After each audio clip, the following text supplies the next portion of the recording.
Hi, how you doing? So I'm on a bit early. It's 4 minutes to 7, and I know that is slightly earlier than I promised. But I just thought I'd get on here in case anyone was waiting for me. I have a real thing about people waiting for me. It doesn't make me very happy, so I just figured that I would come on and say hello. So if there is anyone already in, please feel free to say hi.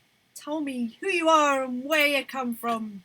That's an old blind date reference for anyone that doesn't know. Sorry, anyone that's seen me on one of these live streams know I spend the first sort of couple of minutes just closing things because I'm a nightmare and I forget to do this because I get excited. I get really excited about going live and then I just end up doing everything on the fly, which isn't really how it should be done, but there we go. Who have we got in? We've got Fernando Riviero Neto. Hello! Of course you're the first one in and saying hello. Fernando, love you to bits. Fernando's been with me, on this journey for a very long time now, so you're super cool.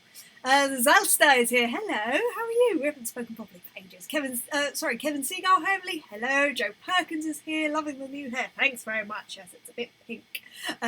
Yeah, it'll fade. I'm making the most of it. I haven't washed it yet, and got my hair done on Friday, so it's very dirty, but it's fine. Rainer, good afternoon. Good afternoon, CST time. Hello. I'm recording for you tomorrow and I cannot wait. Hi, Rainer. Impact Recording Studios. Hi, Emily. Hello. Kevin, here live, Pennsylvania. Hello, Pennsylvania. Hello, everywhere, wherever you are. This is super cool. I thought I'd do one of these live because I just thought it'd be really nice to have an element of interaction after I've done the video, because it's all good and well when I do one and then I just hit stop, okay, cool, and then I edit it together.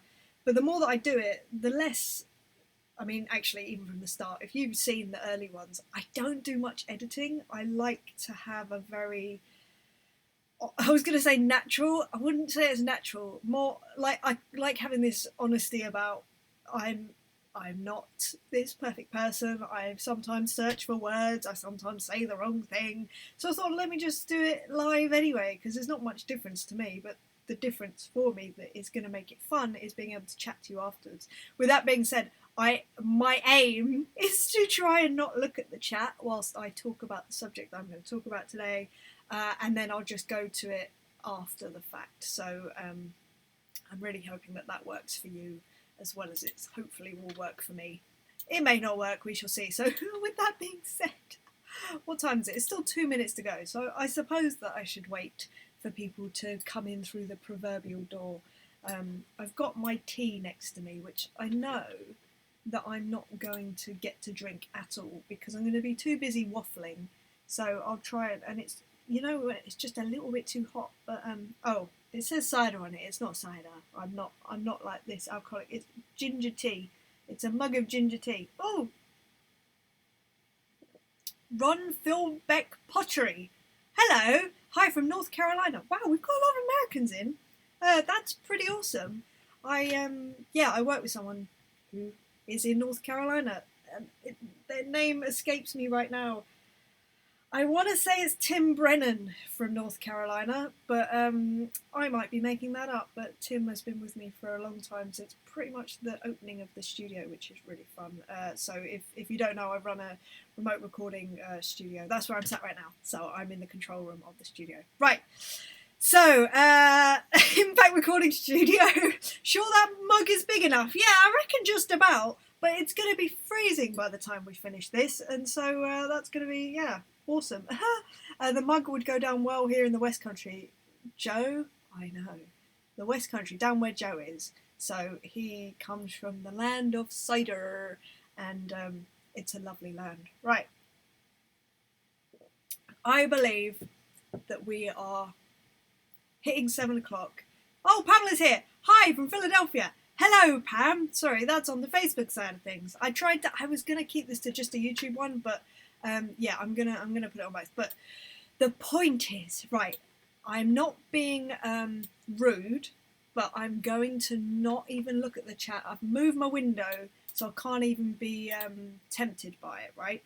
So I actually get through the subject in the way that I would like to, and then we can have a lovely chat afterwards. And I'd love to chat. You know, I love to chat. So let's do that. But let's start off on the right foot. So when I decided I was going to do this, I put out a thing on Instagram just saying, if you have any subjects that you'd like me to cover, usual sort of thing, let me know. And some people came back with some ideas, which are super, super, super awesome. And I had looked through them, and one in particular kind of stood out to me, and it was partly because of the subject matter, and it was partly because of who it was. So the question that I got was, I'd like to hear your take on us drummers goofing up on gigs. So this is from a fella named James, who I met well, we've kind of chatted on Instagram a little bit, but we met in real life, IRL, at NAMM this year, which was about a month ago, yeah, coming up to a month ago, I suppose. And he was just the loveliest bloke, and he was just lovely. He was just so sweet, and we had a lovely conversation. We had 2 lovely conversations, and since then, he's been very active in a Facebook community that I have called Find Your Rhythm, and he just fills me with joy. Do you know what I mean? And he's just very open, and I thought, you know what, James, I'm going to go for your question. So I've been sort of ruminating about what I can talk about goofing up on gigs. Of course it happens. It happens all the time. And I thought, right, let me think about why we goof up on gigs as drummers, just musicians generally. I'm going to move these arms because I never feel like I can move my arms properly when I have armrests down. I feel like I'm leaning, but if you've watched any other video of mine, I'm all arms, so I need to have the freedom. Even a back on the chair actually makes me a little bit feel restricted, but anyway, I'm working it out. It's all good. These are the problems that I have in my life. So goofing up on gigs, yes, it happens like a lot. And I sat down and I had to think about, why does this happen? Because it's happened since when I started playing drums. It still happens. Literally, I was playing on a gig, I want to say, when would it have been?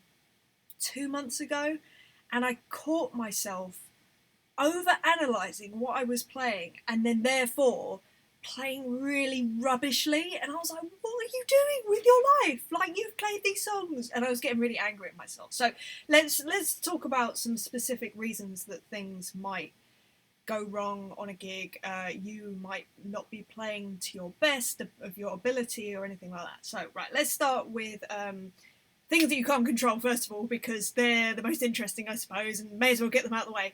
So the first thing that you can't control when you're playing a gig that might mess you up and might make you goof up. So I'm going to keep saying goof up and goofing up because I think it's such a lovely term, and it's not one that I hear very often, and it makes me happy. So external things. Other musicians are the biggest reason, especially starting out, that you might goof up on a gig. And for me, it was a number of reasons, really. When I very first started out, the majority of the gigs that I was doing, first of all, didn't have monitoring, because that's just the world that I was in. I was playing gigs in pubs, so I could literally hear what was coming off the stage out of the amps.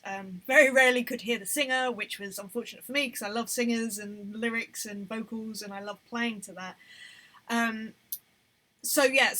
Why I'm saying this is that means that you're kind of at the mercy of whatever's happening on stage. And I remember, so when I very first started, I started playing drums at 11, started going to blues jams not long after I started playing, but let's say for argument's sake I was 12, right?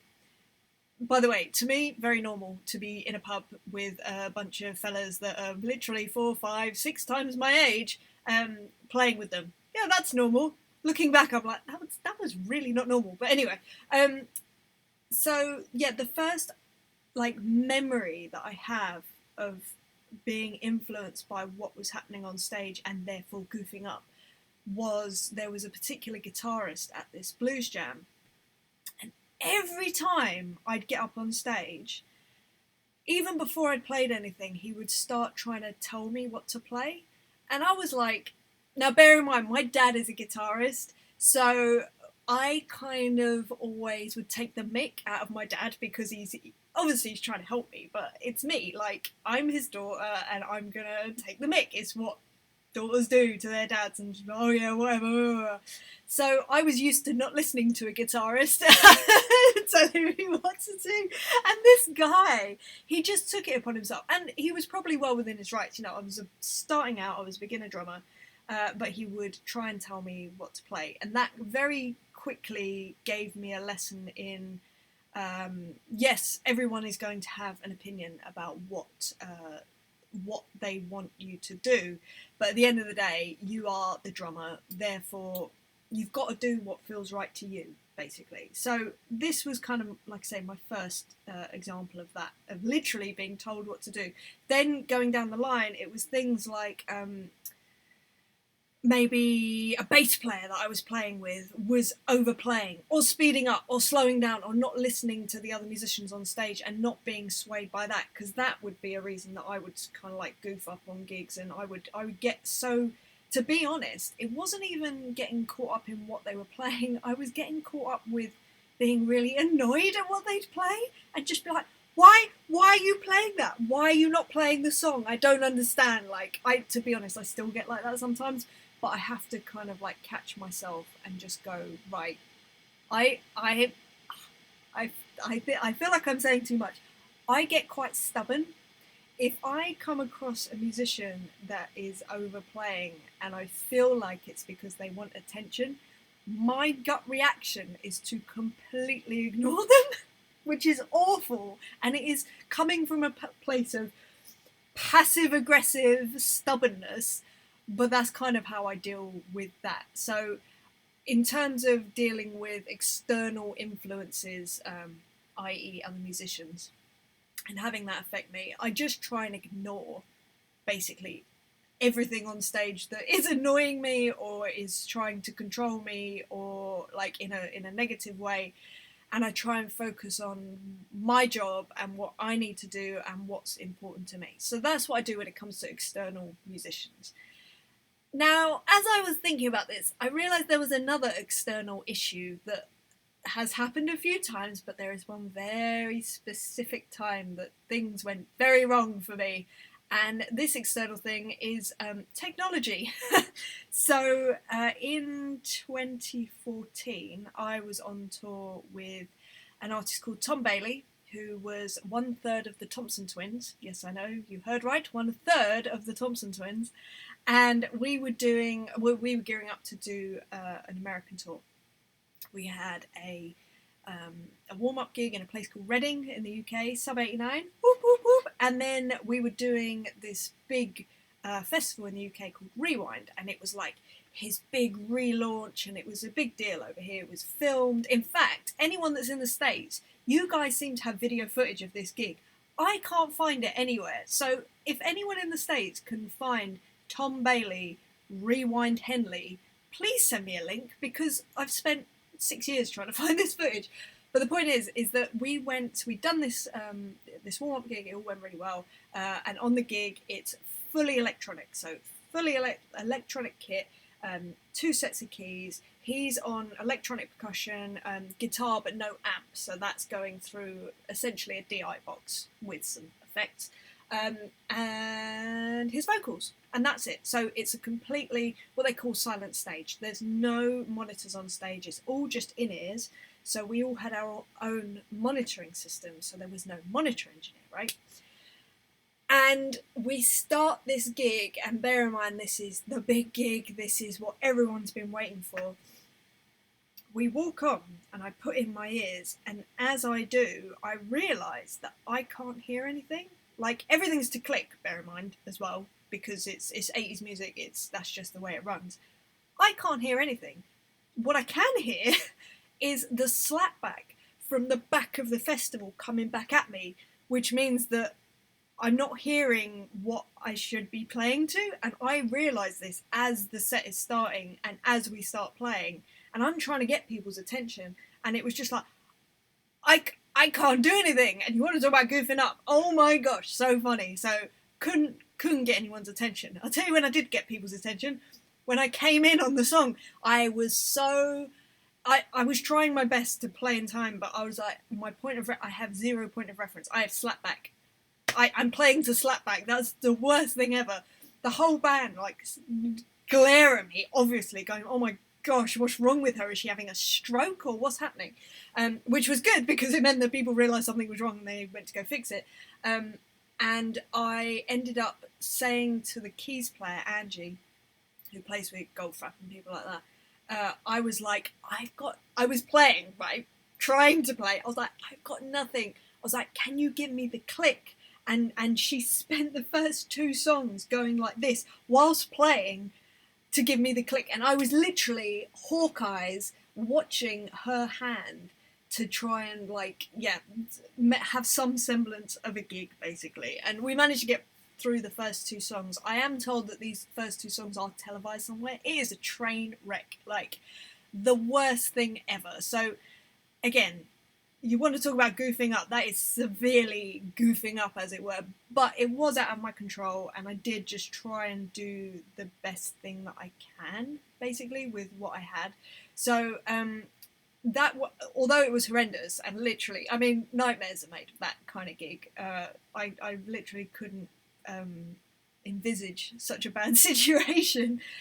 But it happened, and we got through it, and we got through the gig, and now we sort of laugh about it. And my husband was on that gig. In fact, we weren't even together at the time. And he, bless him, he still is like, that was my fault.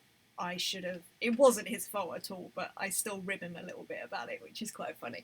But anyway, so that can be an external factor that you literally can't control, but you have to just deal with it. Now, there are other factors that you can control when you goof up on a gig, and the biggest reason that I mess up, aside from a click not, or, in-ears not working, is my internal dialogue, my internal monologue, if you like, where I'm just, I'm getting inside of my head. And it can be something really, really simple, like just missing a beat, or playing a fill and it doesn't sound very good, or it's a bit rushed, or whatever. And this used to lead to me to start going, well, that was rubbish. Oh, well, you must be playing rubbish today. Oh my God, everyone on stage was just like, what was that? That was the worst thing I've ever heard. And then you end up kind of going in on yourself and sort of analysing what you're playing and becoming very microscopic about what you're playing and, how awful it is and all this sort of stuff. So in those situations, the thing that I do, because I catch myself, like I say, this happened to me literally 6 weeks ago or whatever it was, and I caught myself there's other factors that led to me feeling like that, which I'll go into in a minute. But yeah, I just was like, I'm awful. Why am I here? This is horrendous. I'm not good enough to be here. And I caught myself and I was like, right. And I have a few go-to moves. In fact, I basically have one go-to global move when this starts happening, when I start becoming microscopic on what I'm playing and self-aware. It's like when someone asks you to walk down the street naturally or something. All of a sudden you can't remember how to walk and you just look a bit like uncomfortable and stuff. It feels like that. I'm suddenly very aware of every snare drum that I hit and every kick drum, and is that, consistent, and does it sound good? Oh, that sounds rubbish and it was a little bit out of time, and that's just an awful headspace. So what I start doing is, and my sort of like my preset, if you like, is to stop listening to myself. I basically take all the focus off of what I'm doing. I don't listen to the drums at all. What I do is I listen to everyone else and I enjoy it, and I just notice what people are playing. Obviously I don't stop. I don't just sort of stop and go, right, I'm just going to sit here for 5 minutes. No, I'm still playing. But I try and just almost equalise, I suppose. And I don't mean that in an EQ kind of way, like with, anyway, I try and equalise my head and spirit and soul and just go, right, I'm not going to be at my best if I'm listening to myself, because I've never been like that. I'm always the best musician I can be when I'm listening to everyone else and reacting. It's just the way I am. So I know that if I get too inside of my head, what I'll do is I'll just go and start listening to the bass player and just start listening to the guitarist or like the keys player or the singer, and I'll focus on that, and then I'll focus on just locking in with that, but not in a really intense way, more in like a natural, what's the word, almost osmosis kind of way, if that makes sense. So it just becomes a natural reaction as opposed to setting out to do that, if that makes sense. So that's the first thing that I'll do. I'll just try and globally just stop listening to myself, stop being so self-centered. I think that's the other thing. And then the next thing that I'll start doing, especially if, because the thing is that the majority of the time that you're playing with people, in fact, I basically make up excuses that, Emily, you're fine. So the thing that happened 6 weeks ago was like, Emily, you've played this stuff many times. You know it inside and out. Just relax, just enjoy it, just be in the moment. It's going to be fine. And of course it was fine. But of course there are situations, say if you're at a jam and you've never played the song, you've never even heard the song, but someone's called it and just said, the beat's kind of like this, and then you play along. If you start getting inside your head then, that's an issue. But what you can say to yourself is, you're doing the best you can with the knowledge that you have. Like, you've never heard this song, you don't even know how it goes, you're just watching everyone, you care, and that is the most that you can do, and try and react to what's happening around you. And again, especially in a jam situation, the key to any jam situation is to listen to everyone else. So I'm hoping that you're listening to everyone else anyway. So that's a really good one. The other interesting situation that I've had, and this is where the external meets the internal issues, and like I say, I've had this many times, especially at jam nights, and that's if there's two things: either people in the audience that you want to give a good impression to, nightmare, or this is an interesting one. So I've had a situation a few times where there's either been people in the audience or people in the band that knew me at a time where I was very green, I was very new, I was not very confident in who I was as a player, as a person, and I regressed back to being that girl, and it's like I've cut out 10 years of my experience and career, and what I've read as a racket. So I racket back to being like 17 years old and not knowing what I'm doing. So again, I have to have this like internal dialogue of just like catching myself, sort of like all of a sudden I'm all like playing all crumpled up and all like, oh, don't look at me, I don't know what I'm doing. And I just have to say to myself, look, you've been doing this long enough to know what you're doing. And even at your worst, after 10 years or however long since you've seen this person, even at your worst, you've still got 10 years more experience, and just be who you are right now. You've got to be safe in the knowledge of who you are right now, what you're doing, what you're up to. So, the point is that it's a nightmare. And goofing up, it happens. I think you just have to find ways to go, cool, all right, that happened, let's move on. Because in the moment, that is what music is, that is what being creative is. And weirdly, really brilliant things can come from those moments of goofing up, and maybe not in the moment. Maybe in the moment they're horrendous, like the Tom Bailey gig. That was horrendous.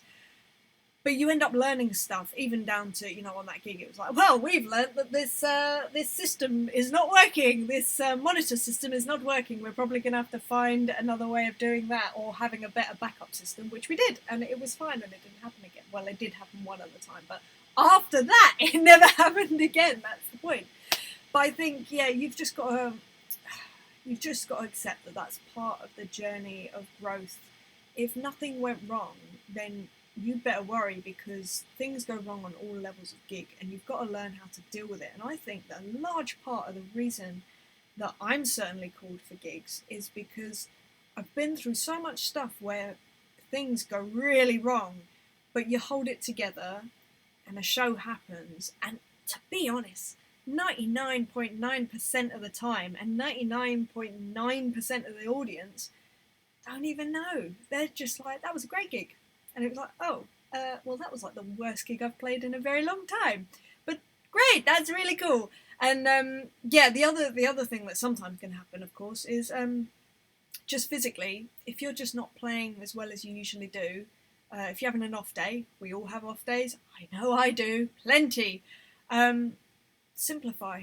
Just simplify whatever you're doing to the bare bones of what it needs to be. And that goes right across the board, actually. If you're feeling a bit wobbly in your mind, a bit wobbly physically, if, there's a wobbly bass player over there that's trying to push and pull you all over the place, just go for simplicity. Just go for, right, what is the very bare minimum that I can do that this is still going to sound good, that this is still going to sound like the song it needs to sound like, the music that it needs to sound like, that I can be the kind of drummer that the musicians, the singer around me needs to feel supported and safe.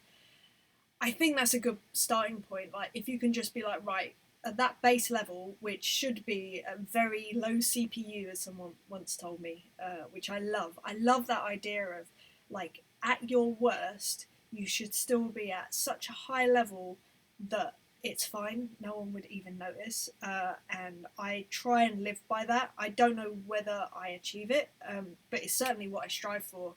And I think that can really help when you do feel a bit off kilter. If something happens untoward and you're like, oh my gosh, I don't know where I'm at. You know that your base level, your basic instincts will be absolutely fine. So I think that's it. I think, if anything, I feel like the moral of this story is to get into loads of situations where things go wrong and then just see what happens and go deal with it, basically. I'm not sure if this has answered your question, James, but I really appreciate you suggesting it as a topic. See, I told you I can't even speak, and like I say, I think that's answered it, maybe, in a kind of waffly, kind of Emily kind of way. But anyway, that's the subject for this week that I decided to do.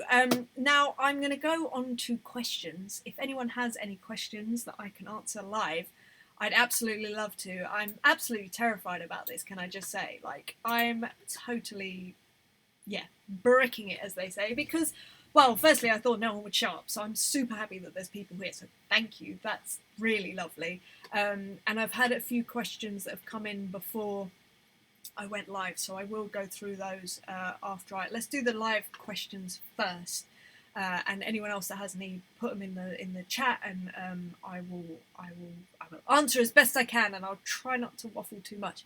Right, so hello to the chat once again. All right, so la la la la la. Right, what have we got? We've got Laurie. Musicians are, hello Laurie, first of all. Musicians are humans. Well, some of them anyway. It happens and it adds to the fizz of the gig. Yeah, I completely agree. I think that it adds an element of not only like adrenaline and stuff, but when you feel like special. Sometimes when you go to a gig, you feel like you've witnessed something that's special and a really special moment. And I know I've had many situations like that. A lot of the time they come from those moments of someone on stage being insecure or whatever it is, or something going wrong. And then them making the best of it, and it turns into this magical moment that just wouldn't have happened otherwise. So I completely agree with that, Laurie. I think it's amazing. As a trumpet player, I have many stories of split notes, lack of concentration. Oh yeah, the concentration thing, that's a whole nother kettle of fish.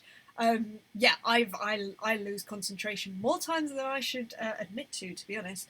But my way of dealing with that is usually to look round at everyone else, and I'm very into watching people's like little micro movements when they're playing, and I can usually gauge like where we are in a song by looking at everyone else, basically. So unless we're all in the wrong place, in which case there's a bigger problem at large there. But there we go. Emily Gould, hello Emily, how are you? Emily Gould is an amazing drummer, and she's from Colorado, and she's so lovely. Hey Emily, excellent topic. Thanks for sharing your perspective on it. My pleasure, Emily. My namesake, my new friend. Again, met Emily at NAMM, which was so cool. She is so lovely, and her wife Rachel. I want to say Rachel. I'm sorry if I got that wrong. Jack Suarez is here. Hello, Jack Suarez. Omar Pagan. Hello. Hi Emily. A huge hug from Puerto Rico. Great Craviato snare drum. Yes, we like this. There's a story behind this snare drum. Basically I'll tell you the short version, hopefully it's still me. 6 or 7 years ago, I went to a jam called the Toy Box in North London. There was a drummer there that was in the house band. He's a friend of mine, Tom Meadows. I've known him for a very long time. He was playing the most amazing Craviotto snare drum, a walnut one, and I heard this and I was like, oh my gosh, it's the best thing I've ever heard. Anyway, flash forward to 3 weeks ago, I went to go buy an old vintage kit, and I went to this guy's place and I saw a Craviotto snare drum, and I said, "What is that?" He said, "It's a walnut one." I went, "Oh my god, I've been looking for a walnut one for ages." And he said, "Yeah, it was Tom Meadows," and I was like, "It's the literal drum that I fell in love with," so I had to buy it, obviously. Galen, hello! Or Duncan, sorry, I know, yeah, I call you Duncan on emails, and I know that it is Galen, but I never know which to use. Just saying hi, awesome work on the live stream, keep up the good work, and we'll talk soon. Yes, I owe you an email. It is in my inbox, it's on my list tomorrow. Laurie, is it this one, Emily? I don't know what you're saying, Laurie. Please, people, if you're asking questions, please put the what's the word?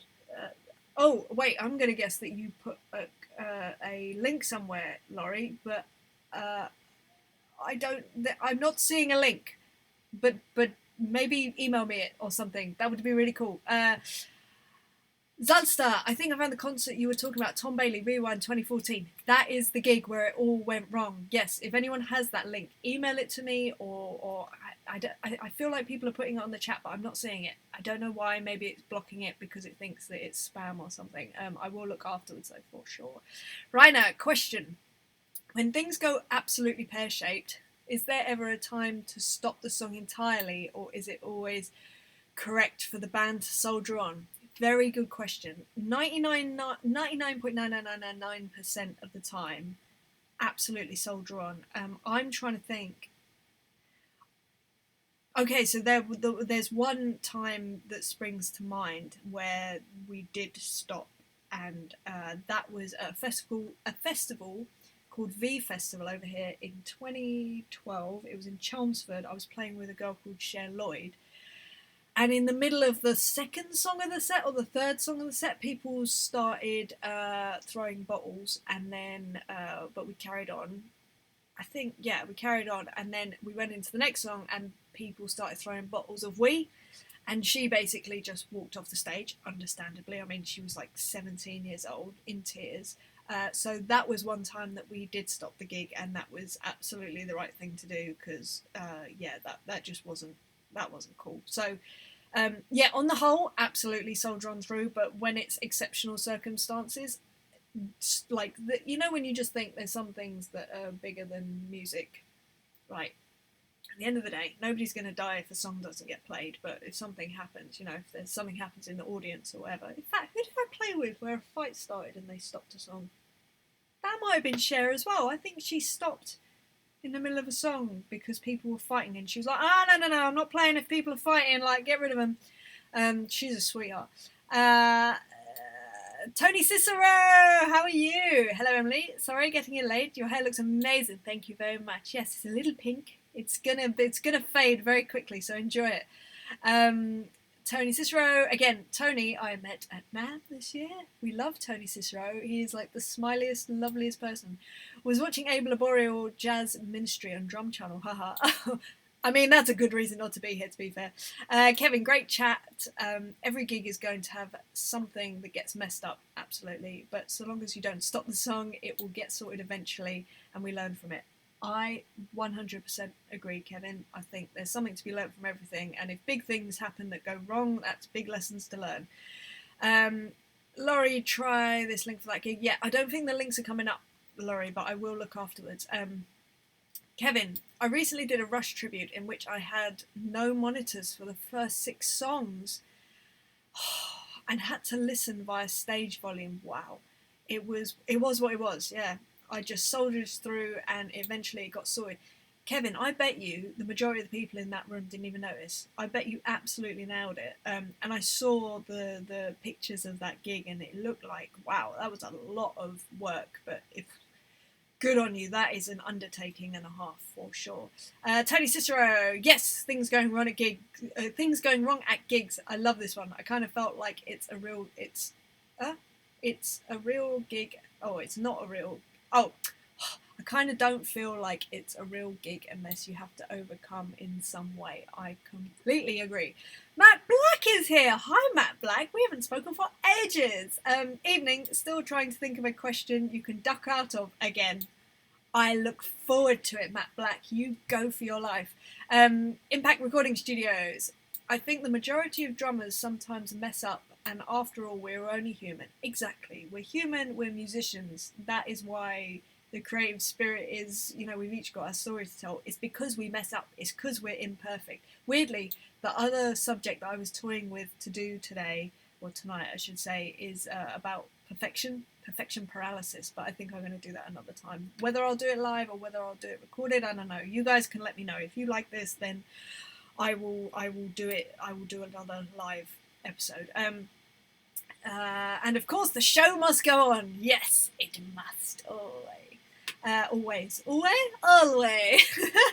Tony Cicero, hello from Ventura. Yes, Ventura, California. I feel like it happens more if I'm concentrating on playing the instrument than playing the music, as in working on a backline kit. Right, yeah, what I was saying about that earlier, Tony, the thing that really messes me up in terms of playing a good gig is when I concentrate on what I'm playing too much, which seems completely counterintuitive, but as soon as I start listening to everyone else, life is good again. Do you know what I mean? And it's funny, it's like when you're having a conversation with someone and you're so busy worrying about what you're going to say next, you don't actually listen to what the other person's saying, when actually that's way more interesting anyway. I'd much rather listen to someone else's story than my own, because I know mine. Mine's boring. I know this is rich coming from me, the girl that's babbling on at you right now. Oh, Charlotte Bibby, hello. In reference to your earlier subject, I've heard it called mansplaining, when men tell us women what to play. That's so funny. Yeah, this wasn't a man, funnily enough, but yeah, that yeah, it's just, it is what it is. The way that I see it, or I often say this, the way I choose to see it when someone's trying to tell you what to play, it's probably, I choose to believe it's coming from a good place, and it's coming from a place of trying to help. Of course, if they've got their own prejudged ideas, preconceived ideas, and it doesn't take many bars of music to kind of get on the same page with someone, and it's just like, oh cool, all right, now we can actually enjoy this. So yeah, it's a funny thing, isn't it, Charlotte, that whole thing. Kevin, any chance you're coming to Nashville for Summer NAMM? Oh, do you know what, Kevin, I looked at the dates. I can't. I'm actually, when is it? It's July, isn't it? We're gigging basically like all over summer. We're doing festivals every weekend, and that is one of them. I think it covers 2 gigs we have in Switzerland or something. Not Switzerland. Yeah, Switzerland, I think. So I'm really sorry. Yeah, I won't make Summer NAMM, but I am planning on Winter NAMM 2021. So if you're there, then I will be there. Buzzing Rocks, hi Emily. Hello, Buzzing Rocks. You rock, to be honest. You're always putting out lovely posts about various videos that I've done, and you're so sweet. Thank you so much. Tony Cicero, haha, other musicians, yes. Other musicians, we love them. Was doing a gig recently with backup singers who tried to vamp a bit too much and then threw me off for a second, lol. Yep, all been there. I just try, like I say, I try and block them out, and if they're trying to do it on purpose, then I get really passive aggressive and just kind of refuse to look at them. It's my own issue. It's not the way to deal with it, but it's just some people get my back up, and that's how I deal with it. I literally ignore them like a child. Ridiculous. I've sent the link to the Tom Bailey gig to your Twitter inbox. Laurie, you are an absolute star. Right, I'm going to get over to these questions that came in before I came on air. I will try and whiz through these, because you know what I'm like, I do like a chat. Right, so we had, obviously, this whole video has been for James Fulmer. Hi James, if you're here. If you're not here, why are you not here? Right, Dan Insta87 asked me, how do you decide what to charge, which is a whole can of worms to be opened. but my sort of baseline is you've got to work out what you'd be willing to do a gig for. I think there's a lot of times when it's very useful to do gigs for free or just for petrol money if you think that it's really going to up your skill set or your experience, or if you really want to work with a particular person or group of people. If they don't have a budget and they say, look, we can offer you a meal, I've done plenty of gigs like that, and they have paid off in the long run in so many other ways that, you know, the monetary thing has completely been irrelevant. But equally, if say you are doing a lot of gigs and you have a very limited amount of time, you start balancing up, well, I could go do that, or I could also be at home and relaxing or doing something completely different. So you start to think more in terms of what is my time worth. I've always been of the school of thought that I work out my baseline, or like ever since I started as a professional, in fact before that, I worked out my baseline, what's the very least that I need to earn to stay afloat, and that was just like rent, petrol to get to gigs, and then like really basic food. I was living off of rice and frozen vegetables for a very, very long time. But I knew that, you know, knowing that, I knew that all I had to do was do, what was it, like a gig, 3 gigs every 2 weeks or something like that. So I liked covers gigs. So I knew that, and I was always working towards that, and obviously that sort of like upped and upped. And anyway, so what to charge for a gig is kind of, it's a sliding scale, but you need to like work it out for yourself what is right for you. Yeah, that's the short version of the answer. Right, so this is from Karma Supergirl, who is a sweetheart. What to do when a musician is rushing your groove on a gig. Sort of covered that in this video, but yeah, it's just about sort of like maybe acknowledging where they want to be, and maybe the way that I sort of see it in my head is you kind of put your arm around them and bring them in for a cuddle, and you sort of like bring everyone in to be in the same place, and then you can all move together. I know that sounds quite hippie and a bit existential maybe, but that's how I see when people are rushing. Equally, if it's like way too much, I can be the person to just stand my ground and be like, no, this is where we're going to be, and if you want to be with me, cool. If you don't, that's up to you. It just depends on the gig again. I haven't had to do that for a very, very, very, very long time, so yes. Difference between recording and playing live, from Libby, at Libby. So the difference between recording drums and playing live on drums is kind of, I was thinking about this, I was like, how can I explain this in a concise way, which I'm not sure this is. So when you're playing, there's an element of performance, and there's an element of minutiae and ability, but more than that, detail. Let's say detail. So when you're, and I feel like they're on a scale. Live, for me, the performance it goes up. It's way more important than the minutiae and the every little note, as it were. It's more about the vibe, and it's more about what comes across, and that to me is in the performance. Of course, you still have to have the parts, and you have to be able to play them, and you have to have a degree of the detail. But if you miss the odd ghost note or whatever, it's not going to ruin the gig. You know, it's a fleeting moment in time, is live performance. However, recording, you still need to have the performance, because no one wants a flat performance on a record, because it's going to be around forever. But you have to concentrate more on the parts, as it were, and the minutiae, and you know, things will be under the microscope. You need all the little bits to connect. It needs to be more. What's the word? I want to say integral, but that's not the right word. There just needs to be more detail there, basically. But equally, you still need an element of performance to bring the energy to a live recording situation. So that's a very short answer, and not a very good one, to be honest, but it's an answer nonetheless. Bobsky89, Bobby the Bobby, having a baby in 4 weeks' time or thereabouts. Exciting. So Bobby the Bobby has asked, what is the most difficult song you learnt to play live or recreationally? Well, there's a song that I still can't play that I'm still learning, which is called Molten Soul. It's off of Joshua Redmond's album called Elastic. I think it's called Molten Soul. Yeah.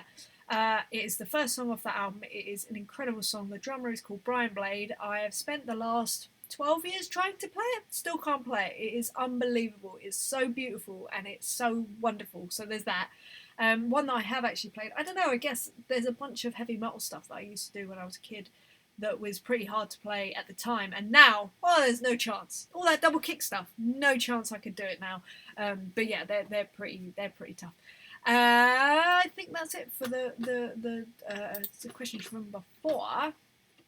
Let's see who else back in on here. So Galen, would love to see you do a stream on recording for film sometimes, and the how-tos and differences when recording or performing for TV or film, i.e. Peppa Pig and others too. Yeah, the Peppa thing is probably not what you think, because they just send over a song. They just send over a minute and a half song, and then so it's the same as recording to a song as opposed to TV, and I just send over the stems and then they sort it out, which is brilliant. Impact. I can offer you a bacon and egg. I can offer you a bacon and egg bomb cake, Emily, for drumming. Just kidding, lol. I don't even know what a bomb cake is. That sounds, I don't know. It either sounds delicious or kind of weird. Tony Cicero, I'm coveting that snare drum next to you. Slapback Nightmare. Oh my gosh, yeah, that's so true. John Huff podcast. Hello, John Huff. How are you? John Huff's a wonderful drummer, great podcast host. Yeah, he runs a wicked podcast that I was privileged enough to be a guest on a little while back. Lovely man. Hi, Emily. Sorry I'm late to the party. Have you ever walked away from a gig, and if so, why? I've never walked away from. Define walked away. I've never walked off a gig without. I've never walked off a gig. There's been situations where maybe I should have, or maybe that was, I don't know, a possibility. But I'm stubborn, and I like to get the job done. Even, in fact, if there's more adversity involved, it kind of fuels me more. I'm wired a bit backwards. If there's things, if it's going to be against the odds that a gig is going to happen, I see that as a challenge, and I'm like, cool, come on then, let's go do it. So, have I ever walked away from a gig? I don't think so. I've turned down gigs if I've been asked to do it, but that's usually just to do with whether I feel like it's right for me at the time, or if it fits in with my schedule, quite simply. Yeah, hard to say, but I'm sure you will elaborate if I have missed the point there. Walrus Tass, hello. Back in the day, I used to be fine until the first mess up, then it just snowballed. Yeah, that's the key, is catching yourself. Which I was exactly the same. One mistake, and I would focus on that one mistake for the rest of the show, and it would impact the rest of the show, and I wouldn't be able to get past it, and it would drive me insane. And I still know people that are still like that. But what I do is, I start laughing at myself, how ridiculous I'm being. And then, like I say, I just start listening to everyone else. And then this is whilst drumming. I should probably be concentrating on the song, but I'm not. I'm building a case for myself, saying, right, now you need evidence of all the times that this has been good and it's worked. And therefore, you shouldn't worry about that one snare drum hit that didn't sound absolutely perfect. So chill out, chill your beans, Em. That's what I'm in my head. The standout memory was a show a couple of years back. Killed it, dropped a stick in the second to last track, and then proceeded to drop a stick every second bar until I finished the song. Well, can I just say the fact that you put ha ha at the end of it is good, because at least, at the end of the day, it's just music. Nobody's gonna die. We're just gonna do our thing. So yeah, I'm.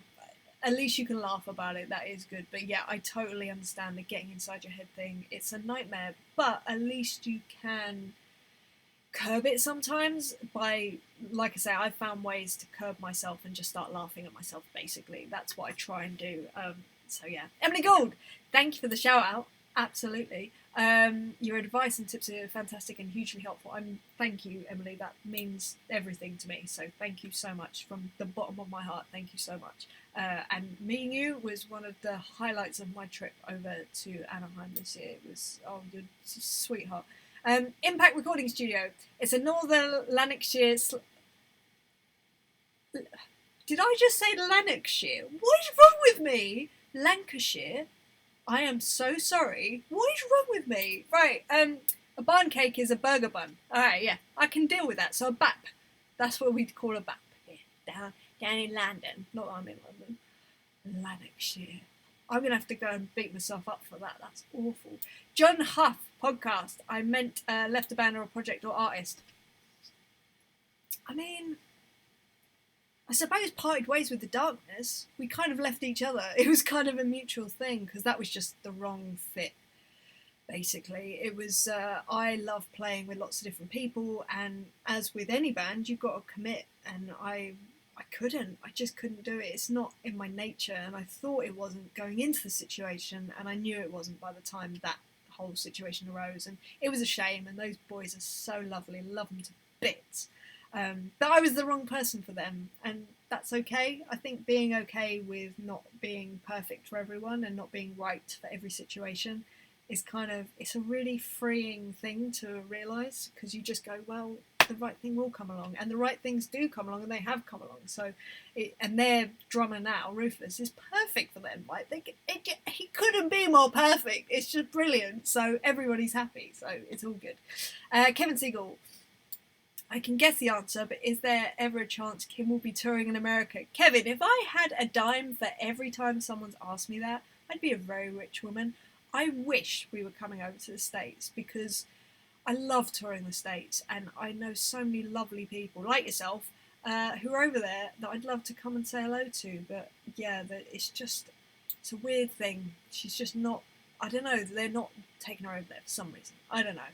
I'm not part of the management. I have no idea, but I would love to be there. I'd really love to see you play live and in person. I'm keeping my hopes up. Well, maybe at some point. Everything can change in a phone call, so you never know, but fingers crossed. 2 ears, 1 mouth, so listen twice as much. Yes, Tony Cicero, I agree. Right, I'm going to nip over to Facebook really quickly, because what I will say to Facebook people is, go to my YouTube channel and subscribe, because I won't be doing this on Facebook again. I wanted to keep it to YouTube, basically. Right, so we've got Rob Coates. Sorry I'm missing this EDD. Don't worry, you were here for it at some point. Matthew Lacey, she is the one. I don't know who you're talking to about, but yes, I ignore them too. Play your thing. Ignore everybody. No, don't ignore everybody. Everybody is good. Charlotte Bibby has been moonlighting over on Facebook and also on YouTube. Bless you. That's really cool that you came over there. And Matthew Lacey follows Charlotte. Excellent. I love that people are having their own little chat. Hello. Christian Coulet. Hello. Matt Manning. My throne shaft broke literally in the closing bars of Ghost Town. I could have died. Oh my goodness. I have the most awful horror story about a drummer. Every time he hit cymbals, he would lift up off his stool, and he was on a festival, and he did it, and as he did, the top fell off, and then he sat down on it really hard. Oh, it's like the thing that nightmares are made of. And Tony Cobley is there. Hello, Tony Cobley. Right. Right, quick back to YouTube, and then I think I'm going to be signing off. Oh, I have to tell you, so I'm really excited. First of all, if you enjoyed this, subscribe, usual blah, blah, blah, blah, blah. But the other thing is that I have created a workshop. It's about, so it's for drummers, so apologies if you're not a drummer on here. But it's for drummers that want to strengthen the foundations of their playing, and it's something, this workshop goes through what I have done, what I continue to do to strengthen my foundations as a drummer. It helps with your timing, it helps with your feel, with creativity, with fills, with groove, just your internal clock, with working with a click. And it's literally one exercise that I just go through with you and workshop it with you.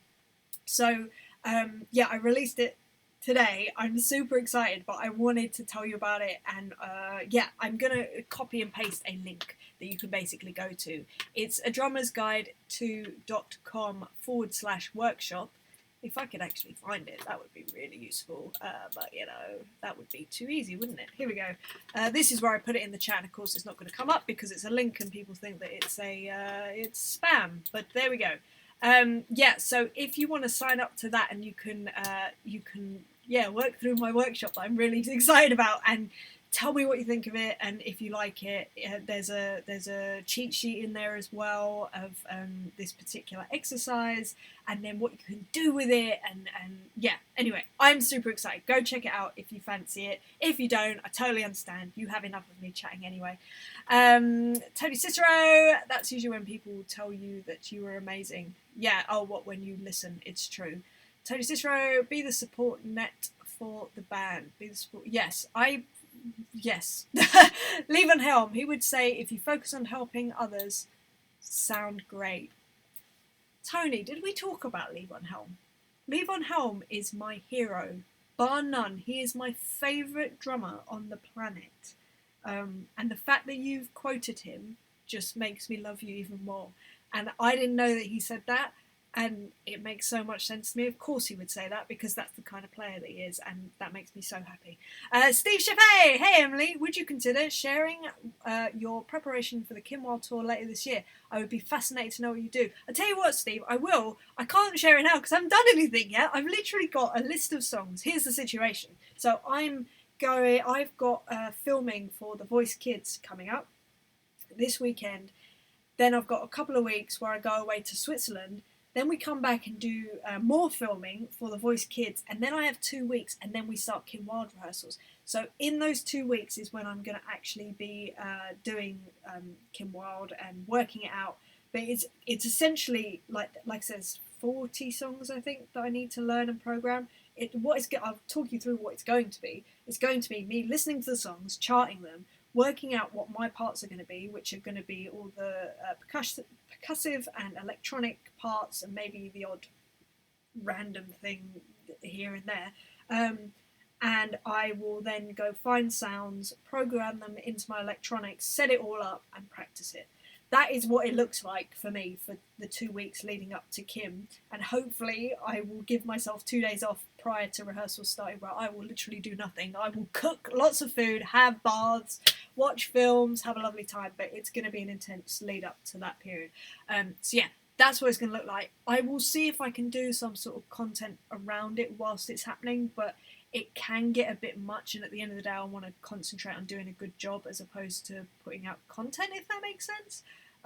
And yeah, because it's very tiring learning new stuff and programming and blah blah blah blah. Oh, woe is me, what a difficult life. Oh, awful.